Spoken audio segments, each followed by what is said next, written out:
Bonjour à vous tous. Je fais ce petit entretien, cette petite jazette avec vous en ce moment. Et je prie que le Saint-Esprit l'utilise pour aider quelqu'un. OK? Euh, c'est concernant les relations amoureuses. Pourquoi est-ce qu'une femme, une personne, je vais parler pour femme, comme en tant que femme, parce que l'homme, je connais pas pour l'homme, mais je connais pour la femme. Pourquoi est-ce qu'il faut faire? Il faut vraiment être... il faut attendre de guérir avant de se mettre dans une relation amoureuse, parce que lorsque quelqu'un est blessé suite à une relation amoureuse, cette personne-là, la blessure est là. Donc, si la personne n'attend pas d'être guérie de cette blessure, eh bien, la blessure va attirer des prédateurs. Vous comprenez? Même dans la nature, par exemple, quand un animal est blessé, le sang, juste le fait qu'il soit blessé, le sang attire d'autres attaques. Donc, quand un homme est blessé dans son âme par une relation amoureuse, ou quand une femme était blessée dans son âme à cause d'une relation amoureuse, ou ça peut aussi être une relation amicale qui qui a laissé ton âme vraiment dans un état là douloureuse. Ou est-ce que, par exemple, si on, comment, exemple pour savoir si tu es blessé, disons que tu as un ami qui t'a fait vraiment mal, et puis t'as pas vraiment pu le pardonner, mais tu l'as pardonné, mais dès qu'on parle de lui, aïe, tu te sens pas bien. Ça veut dire qu'il y a encore une petite blessure à quelque part qui n'est pas faite. Peut-être que tu l'as pardonné, mais c'est encore là. Donc, euh, il est très important d'attendre que ton âme soit guérie de cette blessure-là avant d'entreprendre une autre relation, que ce soit amoureuse ou amicale. La raison est très simple. Si tu ne patientes pas jusqu'à la guérison, la blessure va attirer d'autres personnes blessées. C'est automatique. C'est automatique. Dans la mer, quand un poisson est blessé, il attire facilement des requins. Et dans la nature, quand les animaux ont faim, ceux qui sont faibles, eh bien, ils les attrapent très facilement. S'il y a un animal qui est blessé, alors là, celui-là, là, il est foutu. Il est fini. So, c'est très important. Faites attention. Vérifie ton cœur, examine-toi pour savoir si tu as des blessures. Si tu vois, par exemple, je sais pas moi, tu étais avec une femme ou bien tu étais avec un homme, et là, je m'adresse vraiment particulièrement aux femmes, que t'étais avec un homme, puis ça t'a blessé, tu penses que tu as passé à autre chose, mais dans le fond, ton âme a encore des blessures. Comment savoir ça?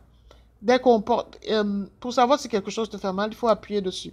Donc, dès qu'on appuie sur dès que, par exemple, on parle de euh, Monsieur X, ou il y a quelqu'un qui a l'air de ressembler à Monsieur X, eh bien, soudainement, ton âme commence soit tu te fâches, ou bien il y a une réaction qui se passe, émotionnelle ou sentimentale, eh bien, ça veut dire qu'il y a encore une blessure. Maintenant, comment faire pour que tu sois guéri? Tu peux pas juste espérer guérir. Oh non, le temps va faire son... Non, le temps ne fera rien du tout. C'est pas le temps qui arrange ça. Une blessure, ça se guérit. C'est comme si tu aurais dit, tu sais que tu es malade, puis tu restes chez toi, au lieu d'aller chez un médecin, tu dis non, le temps va guérir. Ben non, il faut aller te faire soigner. Donc, c'est important. Les médecins vont te donner les médicaments. Et c'est pas le temps qui va régler ça. Si tu as une infection à la dent, même si tu prends autant de Tylenol, eh ben, ça va pas passer comme ça. Ça te prend un soin médical particulier pour que tu sois guéri. Father, je te dis merci pour cette parole. Alors, n'arrête pas avec cette histoire du temps va régler. Non, le temps ne règle rien. Quand on est blessé dans notre âme, le temps va pas régler. C'est plutôt le contraire. Le temps peut tellement transformer l'émotion négative qu'il y a en toi que ça peut devenir une maladie dans ton corps. Le temps ne peut pas guérir. Ça ne peut pas te régler. Mais l'Esprit de Dieu peut guérir. Maintenant, même si tu ne connais pas Dieu, eh ben, si tu as accès à des spécialistes, que ce soit un psychologue ou un psychiatre, eh ben, va voir ces psychiatres-là. Va voir ces psychologues. Va voir ces ressources-là. Parle-en et ouvre-toi, même si c'est pas facile, ou bien si tu as un meilleur ami, ou quelqu'un de vraiment de confiance, que tu sais que la personne ne va pas tout raconter ton histoire à gauche et à droite, eh ben, vas-y, partage avec ces personnes-là. ça va commencer un processus de guérison. Et aussi le fait d'écrire. Écrire comment tu sens, ce qui va pas. Et aussi te parler, vider euh, choisir de pardonner et accepter de te pardonner toi. Parce que très souvent, notre âme est blessée parce qu'on a fait confiance, on avait des attentes. Si tu n'avais pas d'attente de personne, si tu vois un étranger passer à l'extérieur, tu n'as pas beaucoup d'attente de l'étranger. Donc, qu'il fasse quelque chose de bien ou mal, tu es complètement, ça t'est indifférent. Mais si c'est quelqu'un de ta famille, ou quelqu'un de proche, ou, je sais pas, un collègue de travail, que tu estimais, ton pasteur, je sais pas, ton médecin, ton avocat, etc., ou un ami de la famille de longue date, ces choses-là, ça affecte l'âme. Donc, ce n'est pas le temps qui va passer ça. Il faut, il faut s'ouvrir.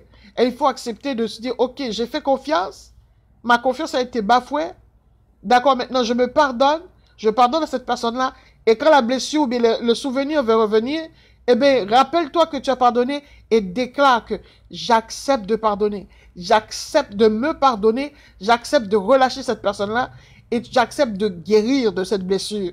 Rakabashekebro, Rekoto, Rakabasekebro, Ribabasekebro, Rakabashekebro, Kababasikebro.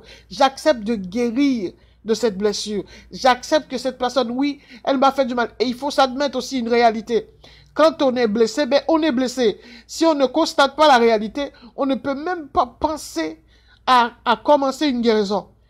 C'est un constat, c'est pas le constat de la réalité qu'on peut commencer à espérer une guérison. Ne fais pas semblant comme si tu comprends pas. Ne fais pas semblant comme si tu n'avais rien entendu. Ça ne va pas te guérir. Et ton âme est trop précieuse. Tu as besoin d'aimer ton âme d'abord avant de pouvoir aimer quelqu'un d'autre. Et tu dois regagner ta propre confiance envers toi-même avant de pouvoir regagner la confiance de quelqu'un d'autre. C'est important. C'est très important. Alors examine-toi, observe qu'est-ce qui se passe à l'intérieur de toi. Et s'il y a quoi que ce soit, il n'y a rien qui vaut la peine. Il n'y a rien qui vaut le prix de ton âme. Il n'y a rien qui vaut ton estime. Il n'y a rien qui vaut ta confiance en toi-même. Donc pardonner, guérir, c'est vraiment pour toi et aussi pour les autres. Car quand tu es mieux, eh bien, les autres peuvent se porter bien. Quand tu es guéri, tu peux transporter la guérison. Quand tu es épanoui, tu peux exprimer la joie véritable.